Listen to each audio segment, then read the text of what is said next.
আশা করব আপনারা জিনিসটা বুঝবেন। জাকের আলীর কাণ্ডজ্ঞানহীন ক্রিকেট খেলা দেখে লাইভে এসে একই বললেন তামিম ইকবাল। হ্যাঁ দর্শক, সংবাদের বিস্তারিত জানতে ভিডিওটিতে একটি লাইক দিয়ে চ্যানেলটি সাবস্ক্রাইব করুন। কোয়ালিফায়ার করতে হলে নিউজিল্যান্ডের বিপক্ষে জয় ছাড়া কোনো বিকল্পই ছিল না বাংলাদেশের, কিন্তু এমন ম্যাচে মুশফিক হৃদয়, মিরাজ মাহমুদুল্লাহদের খামখেয়ালি ব্যাটিংয়ে বড়সড় ধাক্কায় খায় বাংলাদেশ। শেষ দিকে ক্যাপ্টেন শান্ত বাংলাদেশের দলটাকে টেনে টুনে রানের সংগ্রহ বাড়াতে থাকলেও তার আউটের পর যেনই রীতিমতো পঙ্গু হয়ে যায় বাংলাদেশ দল। তখন ইনিংসে আসেন জাকের আলী অনিক। যখন জাকের আলী 46 রানে অপরাজিত, শেষ 10 ওভারে জাকের ছাড়া আর কোনো ইনফর্ম ব্যাটিং নেই। ক্রিজে তখন তাসকিন।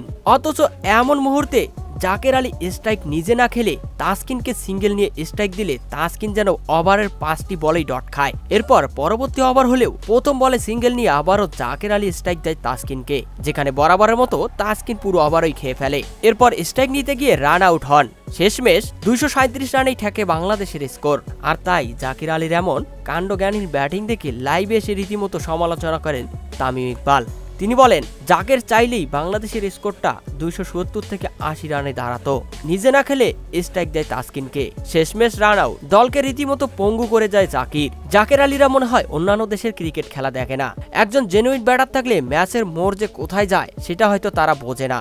তো দর্শক, জাকিরকে নিয়ে তামিম ইকবালের এমন বক্তব্যের সাথে আপনিও কি একমত? কমেন্ট করে জানিয়ে দিন আপনাদের মতামত ভিডিওর কমেন্ট বক্সে।